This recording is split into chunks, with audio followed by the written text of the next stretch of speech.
CL, hello. I am Cade, and welcome to Double Feature Movie Club. This is our 45th episode and our final episode of Season 3 before we take our summer break. We'll be back in the fall, but this is our final one for some time, and I am joined, as always, on our final episodes of the season with only Diane. Only Diane and I right now. Diane, this is it's just us here, and we will be looking back, reminiscing, but also we are talking about two vampire films is what we're talking about this week. We're talking about 2013's Only Lovers Left Alive, starring Tilda Swinton and Tom Hiddleston, and then we are talking about a film that Diane has been trying to get me to watch for some time, Abraham Lincoln Vampire Hunter. So those are the two films that we are talking about. And I'm pretty excited about it. Bring on the vampires. Vampires.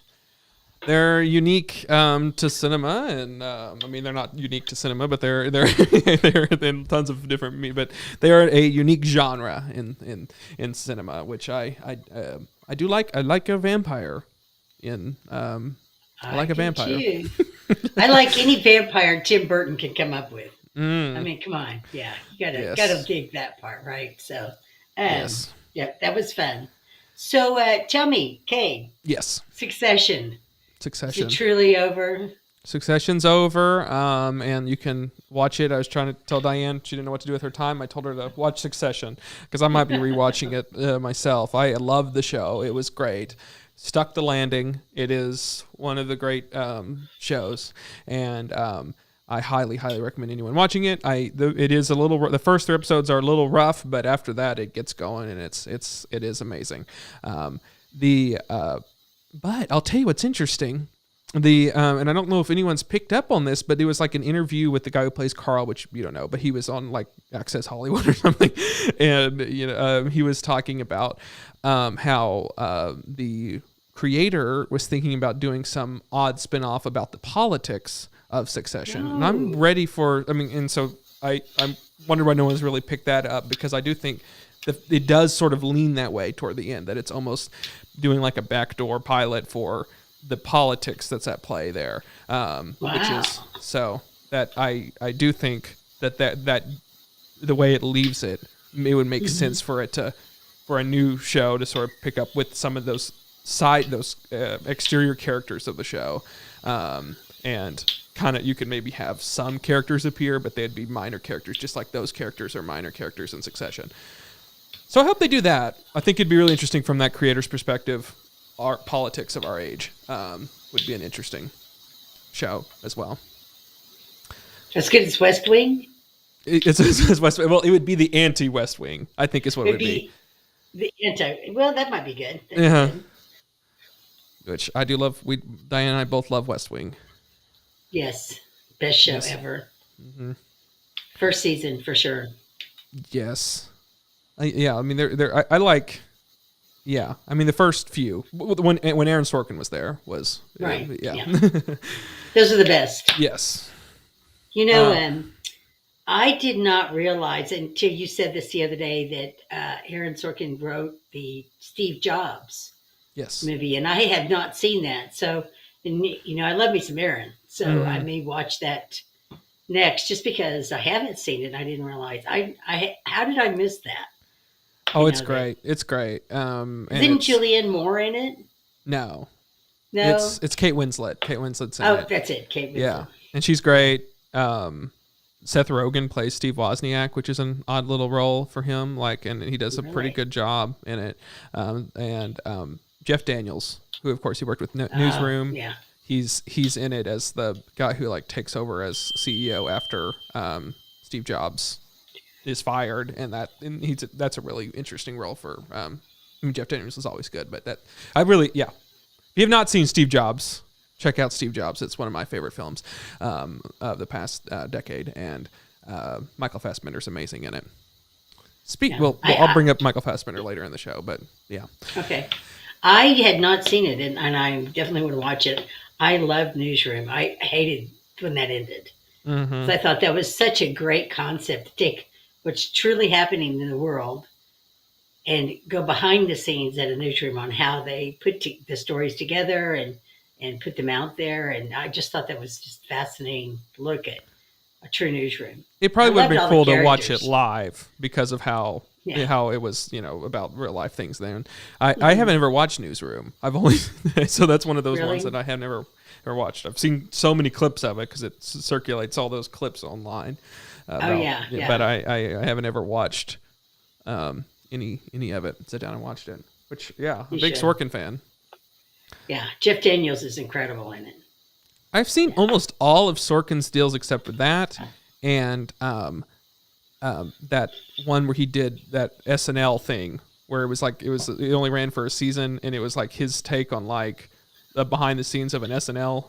I forget what even that was. Oh yeah, I never saw that one either. Mm-hmm. I didn't see the Abby Hoffman movie. Which one? Chicago 5. Oh yeah, I saw that one. Yeah, I hadn't seen that one. Yeah, it was. It had some good, it buckled under its own weight. I feel like, but it had some good parts to it. My favorite of his, by far, and it was his first time he directed, was Molly's Game. I love Molly's Game. I think it's his best work ever. Good movie. Mm-hmm. But anyways, that's what I would watch again. Yes, I watch it. I rewatch it often. I have it. I have it back here. Molly's Game. Oh yeah. I love Molly's Game so much. And very very interesting film. And Kevin Costner is great in that. I know. He's just a supporting role. He's only in it for like 2 scenes or 3 scenes, and that scene in the park is just one of the greatest like supporting roles I've seen of just someone who comes in, does a scene, and just, he just knocks it out of the park. And I wish Kevin Costner would do that type of role more. He's like playing like a father who is kind of privileged. He's like a psychologist or something, and I love that he did it so excellent. But now he's tries to be cowboy and does all that sort of thing, but not for much longer. Not for much longer. Yeah, but so yeah, but Molly's Game. If you haven't ever seen Molly's Game, definitely watch that. Anyways, so this is our final episode of the season. We've looking back, this season we've watched 30 movies, as we always watch. We watch 15 episodes, 30 films, and we had various guests on. We have, Harrison and Ava, as always, our most frequent guests. Alex appeared, another frequent guest of ours. Those are always fun. Returning, we had Abby and Sam, both great for episodes. We'd love to have all of them back again.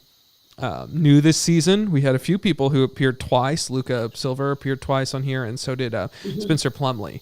And I really love both of them and want to have them back on for the show. They were, I think they're going to be added to our regular rotations if they want to. Yeah. And they were great. They were great. All the guest hosts this this season have been wonderful. Yes. All of them. Yes, and we'd like to have Spencer. Oh yes. Great meeting Spencer and Luca for the first time. Mm-hmm. Love Abby. I just want to hear her reviews. Yes. She has such a cut to the chase. Mm-hmm. This is how it is. Yes. On her reviews, and I just love that about her. I agree. And so we will do a little bit, just so everyone knows, we'll have another, this is the final episode. We do have a recap episode in which we look at our top and bottom films, and we'll kind of go through some more of that and everything. So look out for that. And I've decided I've created some rules for movies for myself. So we'll talk about that though in the recap show. The season recap. There's got to be some rules here. Yeah. And I did want to say we might come back for we'll talk about that at the end, but we might come back for a special summer episode, a single episode in the summer, what we're talking about, and I think it's a good idea. But we'll tease that more at the end. I did too. Okay, we'll get started here on our final episode of the season. Like we said, we have 2 vampire films, Only Lovers Left Alive is our first film, and then our second film's Abraham Lincoln Vampire Hunter. We'll jump in right now. You ready, Diane? Yes, I'm ready, Cade. Okay. You're going.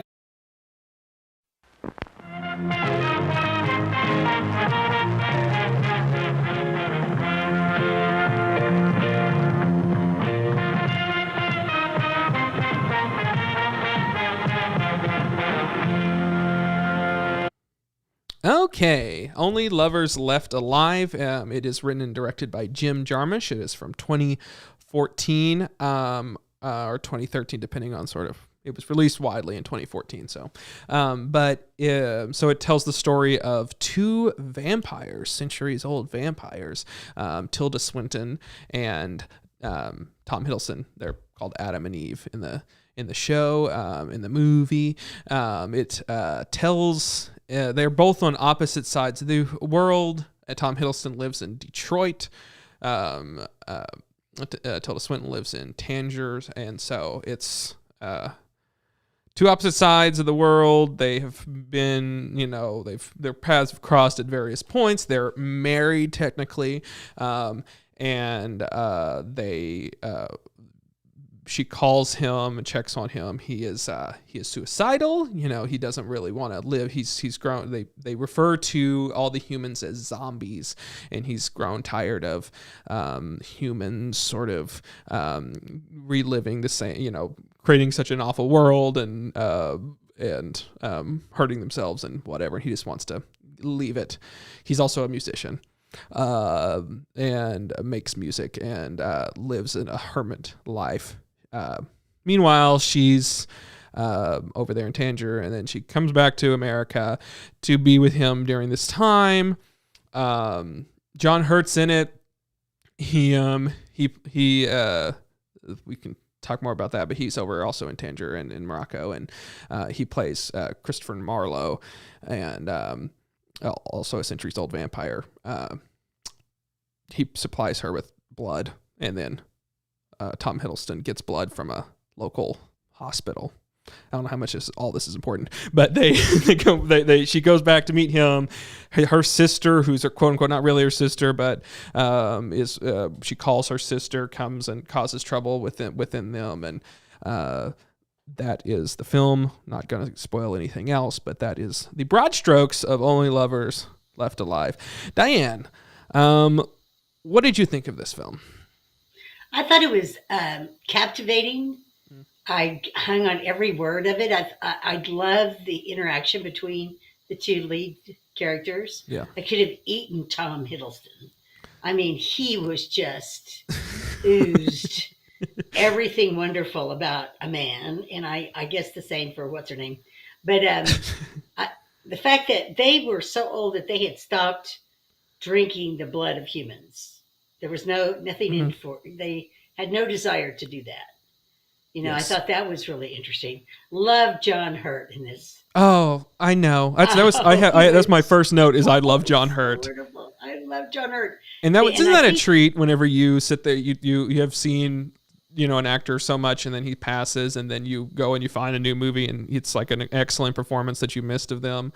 And that was John Hurt in this. I love John Hurt so much. And I was like, oh, it's so sad we don't have his talent anymore on this planet, and then to see this movie I had never seen with him, and he just knocks it out of the park. He does. He was like icing, mm-hmm. a really good decadent icing, because he just added that layer to this movie that it really needed. I mean, it wasn't a huge role, but what he did really added to the movie itself. I think my favorite scenes, besides the ones he was in, was when they were driving around Detroit in this classic car, just having this conversation. There were some wonderful lines out of that. And but just the two of them just having this conversation and yes. just loved it. Loved it. Loved the old Detroit. Everything was filmed at night. So it gave you this whole abandoned kind of it's actually shot at night, as we can go about with our next film with the Abraham Lincoln. It's not day for night, like it's actually shot at night, and do that. I don't know. I mean, like, don't do day for night. Just shoot it at night. It has this vibe. So this whole thing is shot at night, and it's beautiful. It's a beautiful film. I think this is Jim Jarmusch at his best. I think he's kind of quirky and interesting, and he makes odd choices. But I think this works so well in this because these humans are, I mean, these people aren't humans. They're these kind of ethereal beings, and so it makes sense for them to kind of talk the way that they do and be the way that they are. And I think it works, and the love between them works, and it you can sense history there. It really, so much chemistry between those two, and between her and her younger sister. Yes. I mean, that whole vibe was like totally on. I mean, totally accurate between two women who are sisters but are completely different. You know, that whole dynamic was and perfect. the fact that like she doesn't want her there, but then like the moment that she's there, she like takes her side in front of and like that's an interesting dynamic of like, oh, that's she's sisters. Coming, she's going to ruin everything, and then she's there, and then like he still has that sort of animosity that she had to her behind her back, but she's like, this is like, she plays it, you know, she's like, I you know, I love this person, I'm going to take her side on everything, and that's she's my sister. She's my sister. Yeah, even though she hated her guts before she showed up, I love that. Yeah, I did too. I loved every character in this movie, you know, and especially Anton Yelchin. Thank you. You know, again, just like with John Hurt, here's somebody that's no longer going to be making any more movies, and here's this wonderful little movie with this wonderful little role, and he is just so good in it. Yes. And so real, more so than any other role I've ever seen him in. Yes, he was good in Thoroughbreds, another good one of his that that he did a really good job in. But yeah, I agree. This like he plays it so you know, he's so honest, and it's fascinating. One of the things I liked about this movie is its use of like historical figures and how they've all like in the idea of this time like you're introduced to him first talking about Tom Hiddleston talking about just a random like guy who exists in history of like, he's like, oh, he that calls the guitar or something, so if I remember correctly, this name, he's like, who's that? And he's just like some guy that I knew, or you know, he's talking to some guy in history that I saw him play. And he was he was a guy who died in a war, and the fact that like that's very fast of like, you know, someone who has lived these centuries and everything, and there are people that exist that history will never write about, and that he knows them and knows their name and everything like that. And then it turns into, you know, there's a lot of references to people that are in history, and he has a wall of photos of historical figures. They all know them. He knew Mary Shelley and Byron and all these people, and all that was incredibly fascinating. And a big theme of this movie, which was an odd sort of interesting theme, is that history is not correct, or that like, you know, whoever writes this thing, like that there's these powers that be that change and alter history, and that's an odd, interesting part of this film that I found to be interesting, because in this movie it deals with the sort of Shakespeare conspiracy, the anti-Stratfordians, the idea that William Shakespeare did not write the Shakespeare. We know who did now. It was John Hurt. Yes, it was John Hurt. It was Christopher Marlowe, which is a theory. That is a leading theory. Kit Marlowe wrote most of, in that Shakespeare was illiterate. Was it just a guy that we say wrote Shakespeare? To what end is always debated as to, you know, why would they make that? But yes, because Marlowe was a vampire. They couldn't take credit for it. That's why. It was so simple. Both these movies had a simple concept of why vampires are and do what they do. You know, they're just really simple in that sense. The other conspiracy, I don't want to say conspiracy because it's really probably more proven than not, was the fact that Edison won the whole electric war. And if Tesla had, we'd be in a different world right now. Yes. And that's another one. You're right. I had that one written down too, of Tesla. And more so than just that, the idea, they talk about wireless energy, which was something that supposedly Tesla had, like in the idea that was it was in the concept phase, and that was an interesting part of it's a conspiracy theory about the world power engine or whatever that was called, and the fact that he had this concept phase of wireless energy, and he talks about that in the movie. He's like, why do we have all of these wires and everything? Because Tesla could power a light bulb without anything, and the idea that once again that's part of what Tom Hiddleston doesn't like about humans and these what he calls zombies. Right. The idea that genuinely great people who can change the world and move the world forward and do things, gets pushed aside, gets tarred and feathered, and they don't get to. Well, what was it? Edison electrocuted an elephant, and said this is what would happen if Tesla's theories were put into production, which was not true. Yes. But, I did notice that when they talked about Einstein, he didn't mention his wife. Einstein's wife. Yeah. Mm. Which all of Einstein's theories were completed while he was married to his wife. Mm. After they parted, there were no more theories from Einstein. So this whole conspiracy around how much of it was her and how much of it was him, right? Yes. That wasn't brought up. But neither him. I digress. Yes. I love the mood of this movie too. Yes. Just the mood of it. The opening scene was scrumptious. It was just absolutely scrumptious. She's surrounded by books. He's surrounded by music and instruments and studio and I love that. The turntable, the atmosphere where it's pushing. Yes. Yeah, that's the opening. Is this record and it's like the camera spinning. And Wanda Jackson. Yes. Who knew? From Oklahoma, Miss Wanda Jackson. Yeah. Oh, I agree. It was. I really liked it. I've heard positive things about it, and I didn't. Yeah.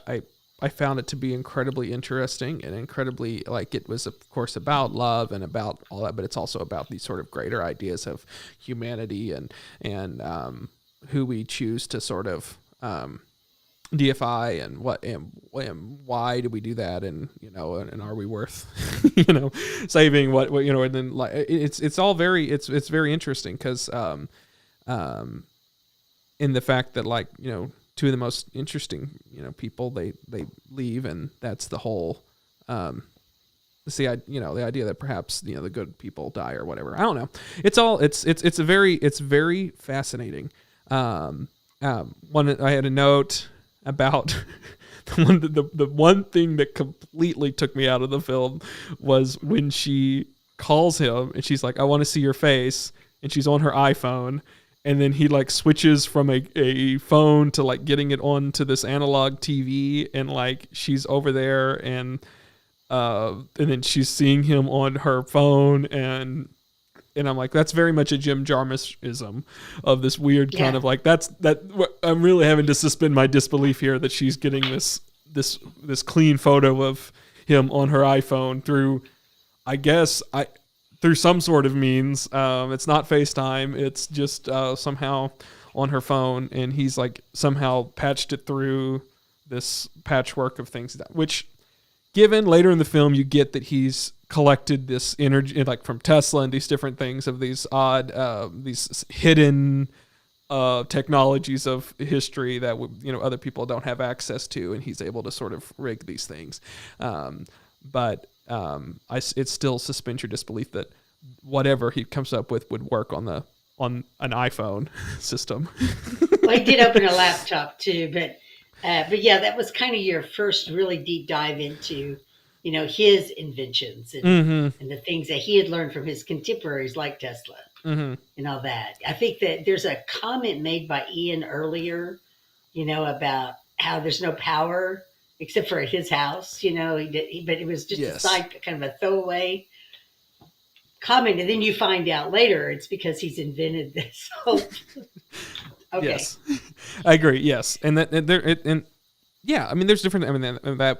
Talking about that scene, you think about the mushrooms growing there, and how she's like, this shouldn't be growing, and then her fascination with nature you know how she calls, I forget what she calls the skunk by its name, whatever his Latin name. His Latin name. And then just her fascination with nature and the fact that like that will live on, and that fascinates them. And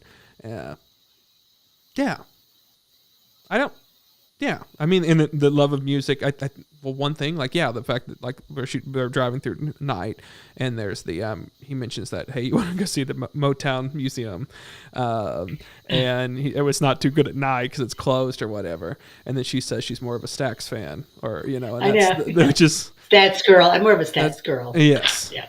Which is... I kind of love that. Yeah, another sort of reference of this, like, perhaps, other, again, like, there's losers of history or whatever, things that people remember, the winners and the victors, and the and names and things, more than what might actually be the best. It's all very interesting. It's an interesting film. I find it. It really is. It was not a bored moment at all in it. I couldn't wait to see what the next, thing was going to be. My favorite line is, "You drank Ian." You drank Ian. He said it twice too. Uh-huh. You drank Ian. Like, how could you do that? Yes, I mean all of that. Her Jeffrey Wright is in this for a few scenes. He's the doctor that he goes to get the blood. He's great in it. He makes the most. He's interesting because like he's just doing it for the money. He's doing this giving him blood and everything for this money that he pays him. But he's trying to also understand what this person's doing, wants this blood for, so he's like, like prying with like questions, and he's not giving him anything. And then you sort of get, by the end of it, he's like, are you like a vampire, without like saying that, those scenes are really fun. I think Jeffrey did a great job with those scenes. He made the most of them. I think everybody in their scenes, they made the most of those scenes. The only person that, I kind of immediately forgot about was the girl who played her sister. I forget the actress's name. Mia. But it could have been any of the blonde actresses that are out there. I thought she did good. She does have some interesting, but it's hard to hold your own. It's hard to hold your own when some of these actors and stuff like that of that nature. But she was interesting, I thought. But stand out to me is John Hurt. But he's the standout in pretty much everything he's in. He's the standout everywhere. Well, I don't know. Is it Tilda? Is that how you say her name? Tilda or Tilda? Her wig kind of stood out for me. I mean, we couldn't wait to see what it was going to do in the next scene. Yeah. With her wig. Yeah, I thought that was a good one. And Tom Hiddleston's wig looked more like real hair. But they didn't look real. Neither one of them looked real. Yes. Well, I guess it's centuries old, right? Here. Right. So it was quite a departure from the Twilight vampire. Yes. That's for certain. And that I was going to say earlier, I said earlier, Michael Fassbender. Michael Fassbender was originally cast as Tom Hiddleston's role in this and had to drop out last minute. And I do think that would have been a little bit more interesting, in my opinion. I'm more of a Fassbender fan, so I think they kind of would have matched a little bit better, Tilda and Fassbender. But still, at the same time, might be Tom Hiddleston's best role I've seen him do. I watched The Night Clerk. Oh, I never saw that one. People like that. That was good. Mm-hmm. Yeah, that was really good. I recommend that one highly. I haven't seen all of his stuff, but that one I thought was really good. Mm-hmm. Well, cool. I don't really. Do you have any other notes that you want to say about this? No. Did you like it? I guess we'll jump into it. Did you like it? What would you? We're doing ratings. We are doing ratings. Do we want to use? Well, there's always the blood thing, right? Mm-hmm. But I think I would like to do that glass of red wine that's out there, that emoji. Mm-hmm. Yes. Just because of the way they drink their blood. I just thought that was kind of classic. Yes, I agree. I had that one ready for you, Diane. So I knew you would. Yeah. So you would recommend it? No. Mm-hmm. Oh yeah, I would definitely recommend this movie. And watch it at night because it's a night movie. Mm-hmm. Shot at night. It's got lots of shadows, and you definitely need to watch it at night. Yes, I agree. Yeah. It does it does take you there, so it doesn't, like even if you watch, but yeah, I do. I think it helps to watch it at night. Yeah, I would highly recommend you watch this movie. It's one of the best ones of the season. I think it was a really fun. I'm glad that we watched this at the end. It was Me too. it was an easy watch. It was kind of a fun. It was, I must say it's not hugely deep. Like it has these sort of interesting themes and everything. But it seems kind of lighter despite it kind of, it being, has some heavier things going on. But I give this movie a stethoscope. From 1970 stethoscope. Yeah. 1968. That's what she said, right? Yes. 1968. I love the addition to the vampire myth is that the gloves. Yes. And how when they take off their gloves, they can, they get all kinds of insights.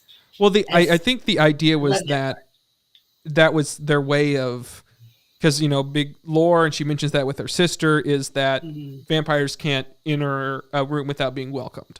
And that's what, and so to me, that was like a weird way of being able to walk through fresh thresholds and open doors, was because they were wearing gloves. Because that was the way I understood it, but I don't know if I was just reading into it weirdly. But yes, that they were all wearing gloves for that reason. And I like the fact that they talked about, as part of not just what humans or zombies were doing to the earth, but what they were doing to themselves. That their constant search for clean blood. Yes. Which is one of the reasons why Hiddleston went to the hospital to get blood that had been cleaned. Absolutely. I'm glad you brought that up. Yes. Because that was that, and the blood in general, of the fact that like O negative was like the, was what they wanted the most, and that's what they drank. And it was almost like this sort universal of donor. Yes. I am O negative myself, and I totally understand that. Probably shouldn't say that with all the vampires that watch our show. Well, and the Red Cross, they're always after me. Mm-hmm. Ava has put some. Yes, Ava, go. Yeah, I'll put that on there. Ava put 4 guitars, electric guitar. There was a lot of. If you love guitars, there's a lot of guitars in this, and they say when and where they're from and who made them. So yes, guitars are a huge part of the film, and I just love that of like time periods, and like obviously they've been around for so long, but then they that they like good things even if it's from a more recent time period. The fact that they're like, oh, this is from then, and like they know the age of everything that they are, like know specifically what year things are from. Great memory for vampires. If I lived for centuries, I wouldn't know the specific year that something would be. That'd be like knowing what month something happened from that long of a time period. So I that'd be like, so I'd good on them. But they love art, and they love music, and I found that to be a very interesting addition to vampires. Just a lover of arts. Yeah, it's a good film. Really good. Yeah, so watch it wherever you get it. You have to rent it, and I would recommend renting it. It's I think it's well worth the rent. Totally worth the $4. Yeah, I mean, I would even honestly say it's worth buying if you wanted to rewatch. I mean, I would rewatch it. Add it to my collection. It's actually a really, really fun film. Okay. Well, next up on our vampire double feature, we have Abraham Lincoln Vampire Hunter. We'll have our short intermission. Be sure to grab something from the concession stand, and then join Diane as she explains the plot of Abraham Lincoln Vampire Hunter.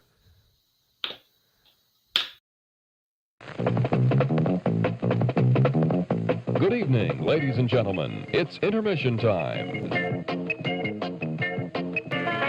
All these delicious treats are waiting for you at the refreshment stand. Delicious fresh popcorn, ice-cold cola, and candy you know and love.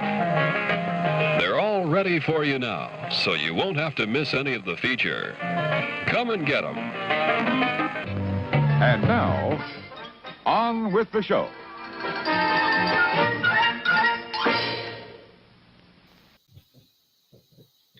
Hi, let's talk about Abraham Lincoln Vampire Hunter. which is one of my favorite campy movies by Tim Burton. This is not easy to explain, but the movie explains slavery. So for that reason alone, I think we should jump into it and start talking, Cade. So you're not going to do any plot? Nope. Okay. Everybody knows who Abraham Lincoln was. It's Abraham Everybody Lincoln's. knows. So Abraham Lincoln's mother. I'll jump in. Abraham Lincoln's. It starts. Abraham Lincoln's mother is drained by a vampire that affected him as a young kid.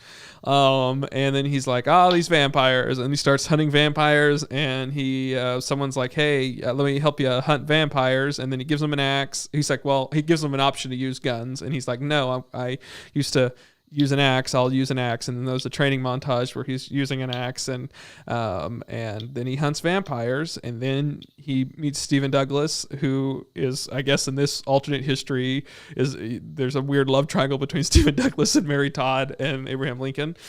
And then he see, this is why you don't try to explain it. And then he decides to all the people in history that you have heard of.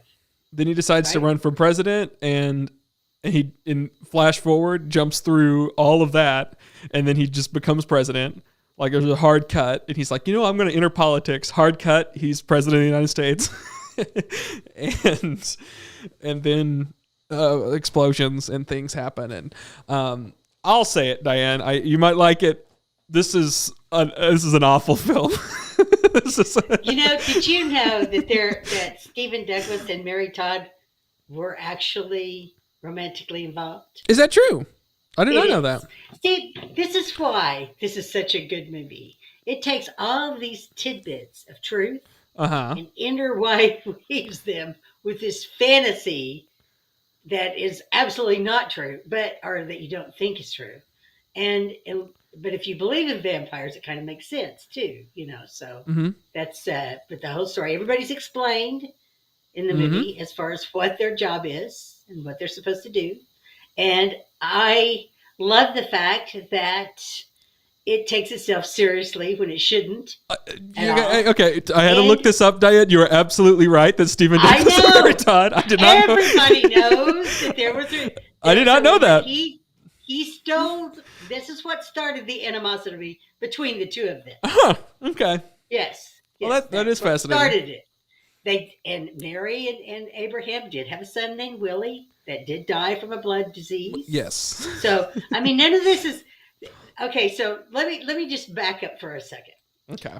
The guy who wrote this book, which I highly recommend the book if you want a good laugh and to be entertained.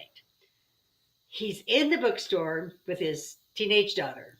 I've heard the story. Yes, you've heard it. So they're walking down, and she's looking for her Twilight book. Got to get that. Yes. And they see it on the end cap, and across from it is O'Reilly's book about Abraham Lincoln. And he's looking at these two books, going, "It makes total sense. There needs to be a book about this, right?" Yes. Abraham Lincoln freed the slaves. Who were the slaves? They were food for the vampires who had taken over the United States. So, justification for the Civil War. I mean, it's epic. One of the descriptions of this movie is epic because of the Civil War. But more importantly, it's confusing more than it's not. They don't make it. You do have to know history. It's not. It's understand history. You know who Jefferson Davis is. It's like. That is part of what they're saying, but it's also just confusing of like not everyone's a vampire. Like it's just like these vampires want a vampire, and it's not all that clean cut. but it is. Are you kidding me? Vampires are in the Civil War. That's pretty much it. It's not like all that clear cut. They were the plantation owners. They were partially first feeding on the American Indians. They were trying to get, more food. Yeah. But anyway, they do go through and kind of explain it, Cade. Maybe you had to take a break. I was not paying attention to most of this film. See, they do explain it very thoroughly how this is all working. It's all working. I was checked out of this film, I must say, because it was so self-serious. Like well, have yeah. I mean, how can you not be serious about this? It's vampires. And it shouldn't it have been a little campy? Shouldn't it have been a little like playful? Well, there were parts that were, but if you weren't paying attention, you might have missed them. Well, I paid attention for the first hour, and it was the most dull, dry, boring way to tell this story. And it's like this is, and I'm like, I can't. If this movie is going to do have fun with it. And they did not. They were deathly serious. You didn't think it was funny that he selected an axe instead of the gun? But he doesn't or play that he was it tongue-in-cheek. They don't play it tongue-in-cheek. No. You can't expect Abraham Lincoln to be tongue-in-cheek. Well, I expect the film to be tongue-in-cheek about it. But it's played like this is like... That's exactly... You're reading just off of what the review said. And in some ways, it does do that. But yes, if you're a serious New York Times reviewer, of course you're going to say it should have been more tongue-in-cheek. Yes, you're absolutely right. I don't know. I think there was a right way to do this, and also Tim Burton produced it. He didn't. Yes. I think he might have been able to sort of do something or There's two ways of doing about this. You don't think he had nothing to do with it if he just produced it? He bought the rights and he produced it. I don't know. I think that. Yeah. He I don't know. I think there was two ways. On paper, this should work, and it doesn't. And it's an odd situation of I think that you either play it so serious where and don't do the CG. It was these weird half measures of they're playing it super serious, it's the next blockbuster and of the time, and it's all the CGI explosion nightmare stuff. It's like trying to be like Pirates of the Caribbean, but without any of the fun, and that's weird. That's a weird choice. That's what made Pirates fun. It was swashbuckling. There was a way to sort of make it fun. It didn't have to be so. I know that's what the review said. I read it too. Yeah, that's what the review said. But anyway, that being said, there's never been a better fight during a horse stampede ever. Okay, I would agree with that. Look it up. You will not find another attempt at a horse. That was the most fight. I agree that was CGI, so poorly done, but it doesn't matter. It was still. Well, I mean, that's a lot of horses. You have a lot of rendering that has to be done. And one of them fell off the cliff. Well, and they both fell off the cliff. I love the fact that no matter how beaten up Abe gets, he's never down. That he gets right. He just jumped right back up and started back into the fight like nothing happened. I love the fact that he swung that axe one time and destroyed that tree. Well, a little bit. You had to take a little. Yeah, but the horse stampede, I would agree, was well done, and that's actually the one that had the most sort of okay, now this is almost there. The fact that they're jumping on horse between horses on top of that. I'm like, this is. It's still missing something, but it's almost. I know he should have been in the 1970s powder blue tux, but he wasn't. They kind of played Abe kind of straight down the middle because he's like Abraham Lincoln. He's a historical figure. But even the villain should have. They play him. The villain, then you make the villain's cartoonish, or there's shades to something here that you play Abraham Lincoln as stoic and self-serious and where it has the film should also be a little bit, I don't know. To me it doesn't work. But it doesn't matter. We're just there to have fun. I did not have fun. Well, I wouldn't think you would. There was no serious filmmaking in that at all. No. Mm-hmm. But anyway, there needs to be a genre for Abraham Lincoln Vampire Hunter. Pride and Prejudice and Zombies. Yes. That was a book. Hansel and Gretel, the Witch Hunters. There's just there needs to be a Snow whole White genre. And the whatever. Yes. Yeah. That was a thing for a time period that these movies these are all made around the same time. Yeah. Yes, and that doesn't exist anymore, and is this kind of dark self-serious take on history, but like it has fairy tales that has like there's some sort of fantastical element to it, that it was self-serious. Because you're right, there was like Snow White and the Huntsman, Hansel and Gretel. It was a type of Jack the Giant Slayer. Yeah, all they of were these all in the same time frame within this 3-year period. Were all these movies. And, I'll tell you one that I don't hear anyone talk about, because it was based on books, and I saw that. I was in a group in high school. We would go to see whatever movie was out that weekend, and so we saw Jack the Giant Slayer and a few other. But one of the ones that stands out to me. Abby was in that group. Fun fact. But one of them that stands out to me was Beautiful Creatures.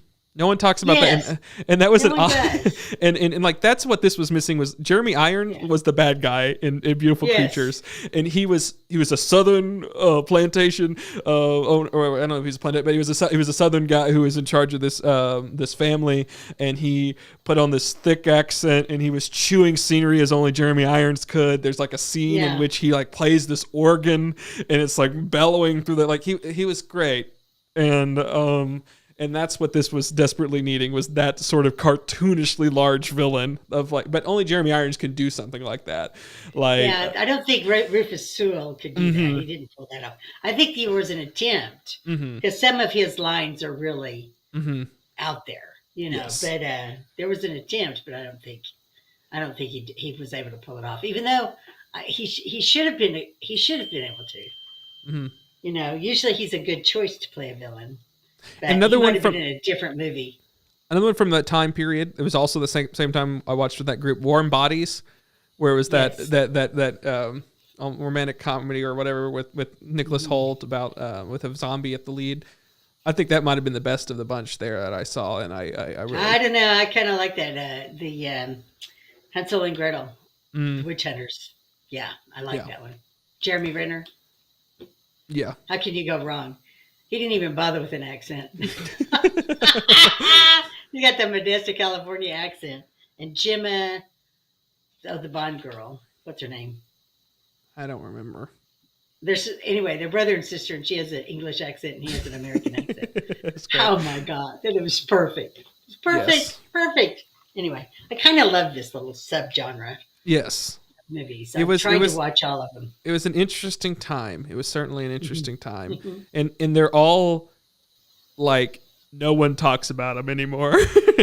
And at some point, I think it's going, enough time will pass. I don't know how long, where people are going to be like, well, these were an odd, group of films that existed that were, I guess they were trying to be franchises, and they're like, a lot of them were based on books, like on these like weird little kitschy books that existed at the time, pulpy YA books that existed, and then some of them were just like, we're gonna grunge up a fairy tale, but also make it palatable to a mainstream audience.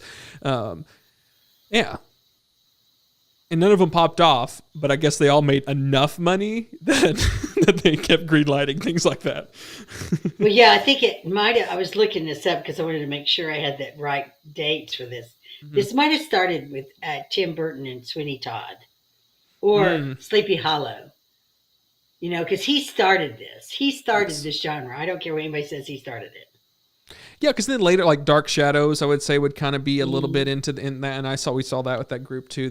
And I kind of weirdly like Dark Shadows. I know that I did too. Of course, I was one of those kids that ran home after school to watch Dark Shadows because Barnabas, and Jonathan, Collins, those guys. Yeah. I was one of those kids, but he definitely started the whole genre, and then everybody started piling onto it.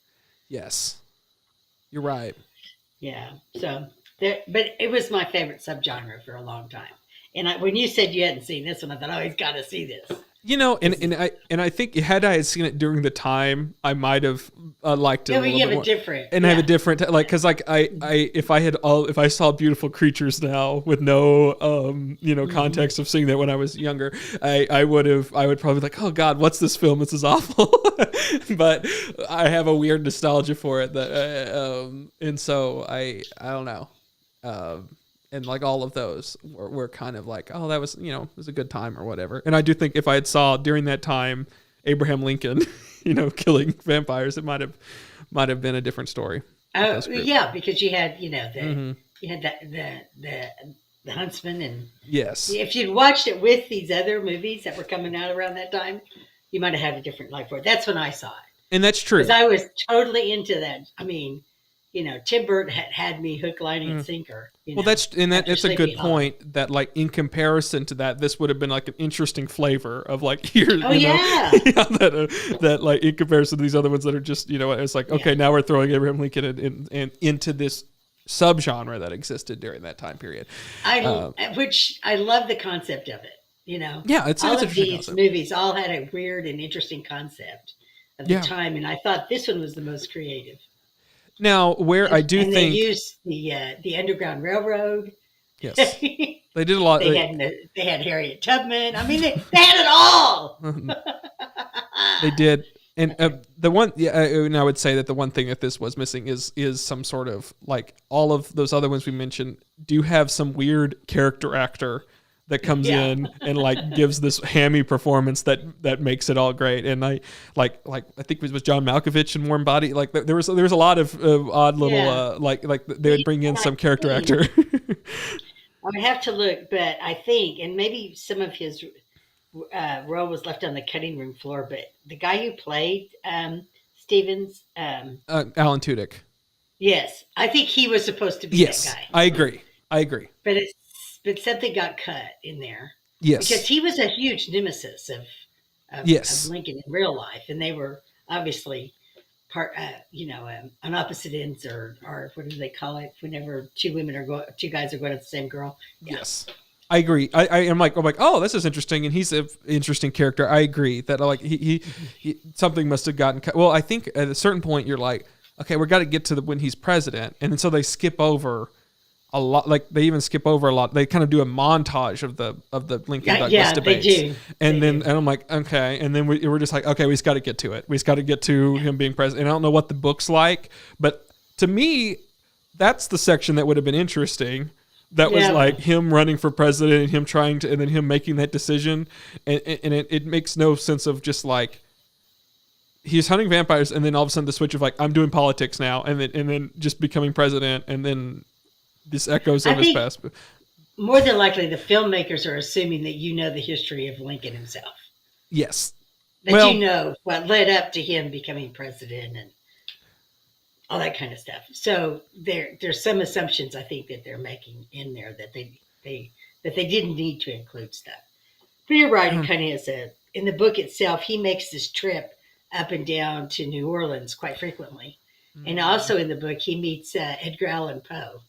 Oh, that's cool. And Poe goes hunting with him. That reminds me of another one that's from that time period. Did you ever see The Raven? Yeah. Yes. That one was, whenever I was referring to John Cusack's odd performances, that is last week. I think of his odd performances, Edgar Allan Poe. And that is a bizarre film of where that's an interesting film. I do kind of like The Raven.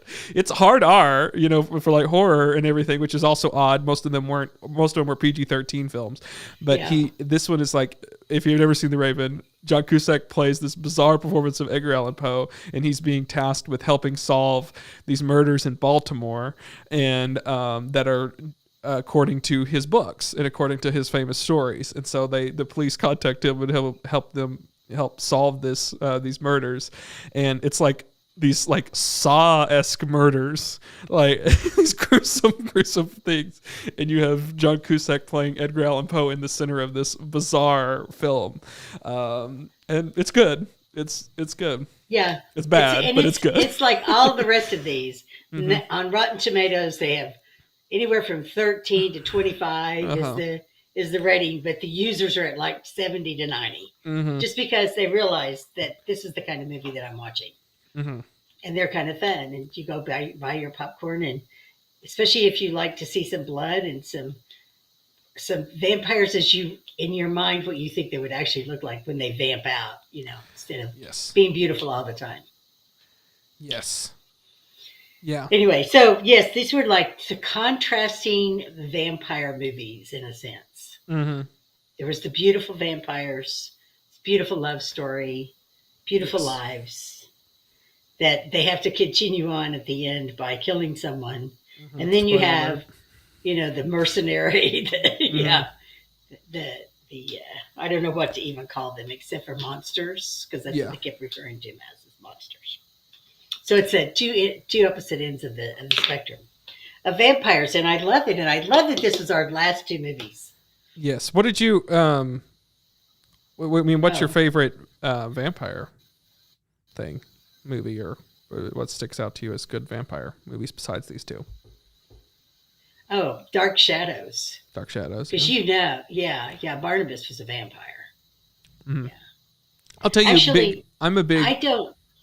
Go ahead. I was gonna say, I'm a big Universal horror fan. I love those old horror films from Universal, Frankenstein, and all that things.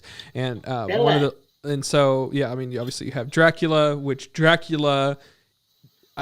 As someone who's a huge fan of all that stuff, it is odd for me to say it is a tough watch, and it's not James Wells directing it from Frankenstein still holds up. Bride of Frankenstein's one of the greatest films of all time. Dracula is a chore, and it is long, and it's drawn out, and there's a good film in there if you cut out 30 minutes of just silence and things. It's missing a score. Are you talking about Stoker? I'm talking about Bela Lugosi. That it's like almost scoreless, which is bizarre. And so there's just silence in this movie, and his performance is extraordinary, and so is oh god, what's that actor's name? Well, the guy who plays Von Helsing. That performance is extraordinary. And no one really talks about how great that performance is, but that performance is extraordinary. And so I do think that if they added a score and livened it up, there's obviously a really great film there. But the one I love of the Dracula franchise, Dracula's Daughter, is I think probably on par for being the best vampire movie. And it really pushes its themes, for its time. It's pretty crazy because it has a lot of lesbian themes in it, and it's very interesting of a film for its time period. And I highly recommend anyone watching Dracula's Daughter. It's great. It's a great film.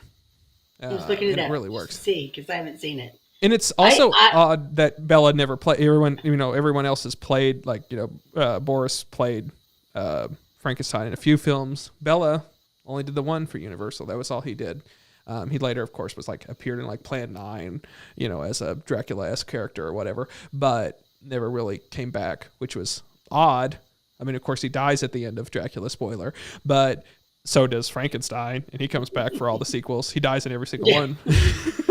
Yeah, well, Frankenstein can come back. Yeah. Did you like Bram Stoker's Dracula? I've never seen. That is one of the big ones I have never seen all the way through. Oh, I love this movie. You mean the Gary Oldman one? Is that what you're talking about? Yes. Francis Ford Coppola. Yeah, never saw that one. Which is Gary Oldman has got to be the best Dracula ever. And I need to watch that, being that I'm a huge fan of all that. It's one of those. It drags in spots, and the story between Keanu Reeves and his love interest. Yes, that kind of drags it some, but his accent, everyone brings up how bad Keanu Reeves' accent is in that. He wasn't cast for his accent. Yeah. Diane, what would you give this movie, or would you recommend this movie, and what would you rate it? I would definitely recommend this movie. I told you to watch it, right? Yeah. If you are a lover of this subgenre, this is one of the best. It's got the best ending to it. It brings out you'll find out who Harriet Tubman is. You'll learn about the Underground Railroad. You'll see all this amazing stuff. Read the book. The book is probably more entertaining because it talks about how that notebook of Abraham Lincoln's actually gets into someone's hands. And then, but yeah, definitely recommend it. And I need to give it an axe, but I don't know if there is one. Yes, there is an axe, and I had it ready here, Diane. Oh, yay! Is it silver plated? It is not silver plated. So sorry about that. It is red. It's a red, like a fire axe. Well, that's fine. I wouldn't recommend you to watch the movie. Diane did, swing me in whenever talking about those other things. And I do think it belongs in that genre. If you want to go travel back in time to that era, then it's a good way to do that. Because I'm like, oh yeah, it is very much in vein with those films. And so it does make you sort of nostalgic of a time that wasn't that long ago, but it certainly seems like these movies aren't made anymore. Yeah, it's a decade. Do a double feature. Do this one and Hansel and Gretel. Mm-hmm. The witch hunters. Those two together. That would be a good combination. Mm-hmm. Just like big, beautiful creatures and what was the other one you said? Warm Bodies. Warm Bodies would be a good double feature. Giant Slayer. Yeah, Warm Bodies. I would imagine. I sure hope Warm Bodies has a positive score on Rotten Tomatoes because I honestly think that was actually a good film. It's Romeo and Juliet with zombies, essentially, which is, again, taking these ideas that, we're going to pair these classic things, whether it's history or literature, and do that. They did a famous book, Pride and Prejudice and Zombies. I don't know if they were supposed to make a film about that. I don't know if they ever did, but that was a very famous book, along with, like, Abraham Lincoln Vampire Hunter. That was like, oh, this is odd and interesting. Look at them doing weird things with... Yeah, they did Pride and Prejudice and Zombies. They did, okay. Yes, it does. It has an 81. Good. It's a good film, and that's one of those. I think that's Nicholas Holt's best performance. I think. Really? I think so. I really like him in that a lot. It's a great comedic role, and I think it fits him really well. I think it is his best performance. I don't know what else people would be saying is his best performance. Mad Max. No. Sure. Okay. I don't know. I don't know. I have no idea. I don't know what people would say. But he's some. I'll tell you, just because I want to talk about.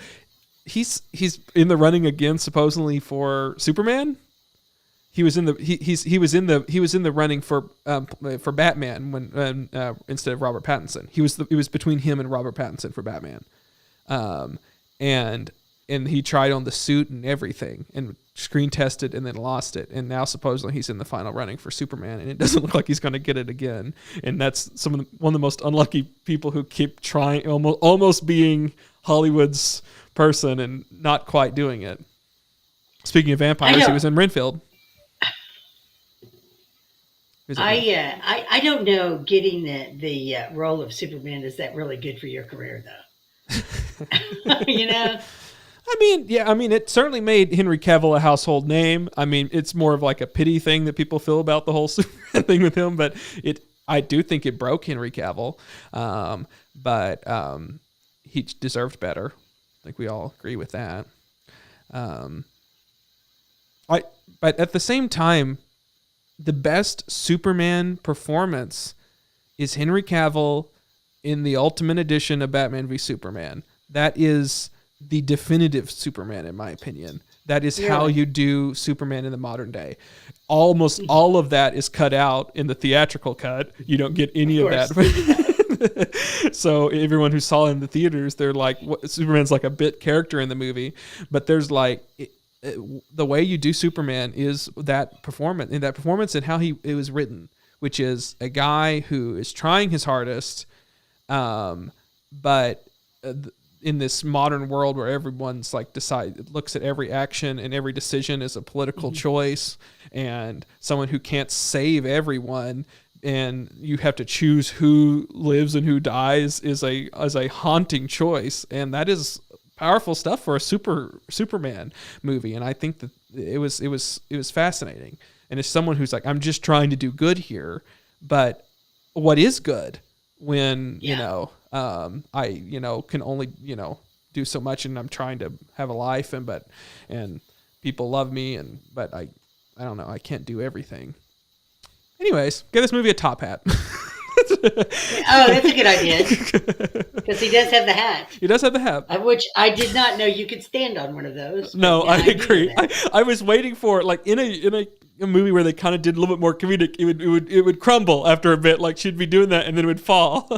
Actually, I thought it was pretty funny that it didn't. Oh, okay. Yeah. Yes. Oh, that's what they meant by stovepipe. Mm-hmm. I get it now. I must say, which is absolutely, I mean, I have two notes about this. I have the note about I hate day for night. This movie does that repeatedly. Yeah. I can't stand that in films where it's obviously shot in the day and they just make it blue. And I'm like, I can't stand that. And then the other note is, I was not paying attention. I'm like, oh, they won the war and everything. And then I completely forgot, as someone who's a big fan of American history, I can't believe it slipped my mind, until Mary Todd says, and now we're going off to the theater. I completely forgot Abraham Lincoln was assassinated the entire film. I think they were kind of counting on that. Yeah. I completely forgot that was a moment in American history. And I'm like, oh, well, obviously. But I was like, oh, everything worked out good for Abraham Lincoln. Now that's a happy ending. And then that completely took me like, oh yeah. Maybe. Why did I forget that? And then the next scene, right? It shows Dominic with in the bar next to a guy who looks like Abraham Lincoln from the back. Mm-hmm. Well, yeah, in the modern book, day, it leaves it a lot more ambiguous that maybe Abraham is still around. Yeah. Oh. Well, he was. I always, because it's in modern day Washington D.C., and I would have liked to have thought that was Joe Biden. It might be. Something keeps that battery running. I don't know. It's a president. It's someone who's in political power. Yeah, it's Tom Hiddleston kind of. You're right. Well, it had to be. It's because the parallel is that it has to be somebody because it ends up being someone who becomes president or what. I don't know. That was just a joke. But anyways, watch it or whatever. Okay, now we're going to head into our preview time, which is going to be fun because we don't have anything to preview, but we do have one thing to tease. We could talk about the movie you made me watch. How we ended up with Abraham Lincoln. Vampire Hunter. Oh, what's that? Which was the movie you made me watch that destroyed Sam Elliott for me forever. Oh, yes. Yeah. We did. So well, let's head into preview time and then we can talk a bit. Okay. Preview time.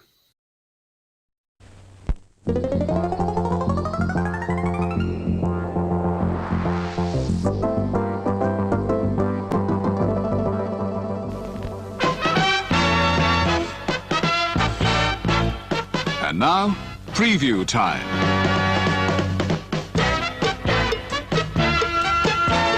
When it comes to entertainment, you can't beat a good film. So let's take a look at what's coming your way. Let's take a look at what's coming your way. Nothing. We are done. This is the end of the season. We do have... we're starting to drink now. Yeah. We're heading into our summer hiatus. We will be having a bonus episode coming out really soon that is just about our rankings of our top and bottom films of the season. So you have that to look forward to. It's actually one of my favorite episodes that we do each season because where we get to compare our favorites and least favorites and give really good recommendations, I think, because it kind of compares all the films that we have watched this season. So, well, it certainly is a contrast in our taste. It is. Because then last season, one of your favorite films was one of my worst. Yes. So, yeah. And I believe one of your worst was one of my, whatever the opposite of that is. I think it was the opposite. So it goes to show. I think it worked both. I think there was, so yeah. And so that will probably happen this time too, I would imagine. We'll see. We'll see. Maybe not. Maybe not. We don't, we that's the other thing. We don't know. After this season, there will be rules. Yes. We established last season, no dead animals. We did. Which, I mean, it's hard to know. The good thing is that the thing about the show is we haven't seen these movies before, outside of odd exceptions, like Abraham Lincoln. But most of the time these are films that we haven't ever watched or seen before, and so it's a shot in the dark about whether we're going to like them or not. And so there are movies that we like, and there's some movies that we don't, and there's movies that I was like, this looks good, and it's not. So sometimes it backfires. Sometimes it does. Yeah. So we will be taking our summer hiatus. We'll be back in the fall for another group of weekly films. I would imagine we might just do 10 episodes next time. Who knows? We might do another 15. We'll cross that bridge later. We'll be doing a 50th at some point, which might be a bigger deal. Who knows? Don't know. We'll have to. Diane and I will have to sit back and evaluate. So if there's something you like about the show, let us know. We'll try to keep that in check. I'll tell you what I like is I like having our guests on. I think those are really fun. I think that helps with, this season we didn't have a whole lot of just Diane. This is the only episode this season that is just Diane and I. Just the two of us. And I kind of enjoyed that. Mm-hmm. And I love the fact that we added rom-coms this season. I know Ava and I had more fun watching these movies and knowing that you were watching them too. Yeah. I think there were a lot of interesting things. I mean, like I'm not against any sort of genre having them. So I think of course we had a lot of horror. We had a lot of different things that, but I thought that it was an interesting mix. We did some that were actor related. Here's two films from this actor, which I thought those were fun episodes.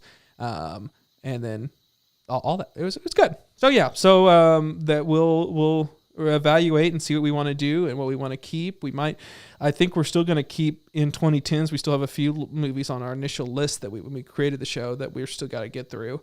So before we move to other decades and things. So I did enjoy this. However, I do want to tease. We will be back in the summer for a single episode. So a single bonus episode. A big bonus. I don't know if we hope it's the weekend that they open. We'll see, but I think that's likely what it'll be. But we want to do a double feature of Oppenheimer, Barbie. So we will do that. Barbie Oppenheimer. Barbie. You want to say yeah, Barbie Oppenheimer. So we'll be back for those two. They both open July 21st. So will be a lone summer episode that we'll do because I'm looking forward to both of those films quite a bit. So should be fun. And I don't know who our guest is going to be. Could be a few guests. Who knows? I don't know. There could be guests involved. I know one thing we are going to talk about is Ryan Gosling, too old to play Ken. Oh, you think he is? I have no idea until I see the movie. Yes. And then I'll let you know. Yeah, it's one of those controversies. Then he's like, oh, hey, that's huge not nice. Controversy. We'll see. We'll see what happens. It looks so fun. It looks so fun and vibrant, and it looks like it's going to have some story. It's, what I learned about. So it's obviously, it's pulling from the whole long list of line of Barbie dolls, obviously, and the different history that has.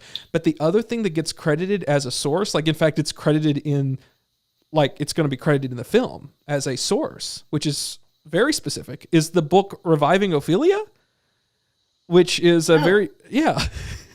how that is playing into this movie and how it's specifically a source is interesting. The fact that you can, it's a nonfiction book. So how does it go to a point where you have to credit it as a source? I don't know. That is interesting to me, and I'm going to be watching for that purpose as well. That's a good idea. And you might want to read up a little bit about Oppenheimer and the atomic bomb, because judging how little you knew about history as it related to Abraham Lincoln. You might. I didn't know that Stephen Douglas. I knew everything else about it. I did not know that Stephen Douglas and Mary Todd had a relationship. That was not in my history books or things I had. Stole her from Stephen. Mm-hmm. Yes. I can't believe you didn't know that. I did not know that. I am. I had done Lincoln Douglas debates in school. Fun fact about me: I just like Alan Tudyk, I have played Stephen Douglas in the past. And you did not know about this did not know about aspect of the reason why he was such an opponent of Abraham Lincoln. So I think I'm really looking forward to Barbie Oppenheimer, because I actually was given the original Barbie as a little girl. I had it for a long time. And I had the watch, which I gave to my 18-year-old niece, who is so excited about the Barbie movie. So I gave her my watch, my original Barbie watch with the blonde ponytail. And Oppenheimer, because this is like in the same era. You know, you have, this materialistic doll that's created and it's turned into, a whole generation of people spending tons of money on this doll, and then the end of the world. So I kind of like that. And that they're, I think the Venn diagram is interesting of people who are interested in both and all that stuff. I kind of want to go to, they're doing limited screenings of it on 70 millimeter IMAX around America. The closest one's Dallas. But, and I'm like, do I go down to Dallas just to see this once in a lifetime Oppenheimer on 70 millimeter? I don't know. But I think we do it. Okay. Yeah. Absolutely. Which theater in Dallas? I've probably been there. It's a Cinemark. So I don't know what exactly, but it's a Cinemark there. Well, you're a VIP with the Cinemark guys. You can get tickets. Yeah, I can get tickets. Yeah. Yeah. I'm really looking forward to this. This is going to be fun. Yeah. Well, cool.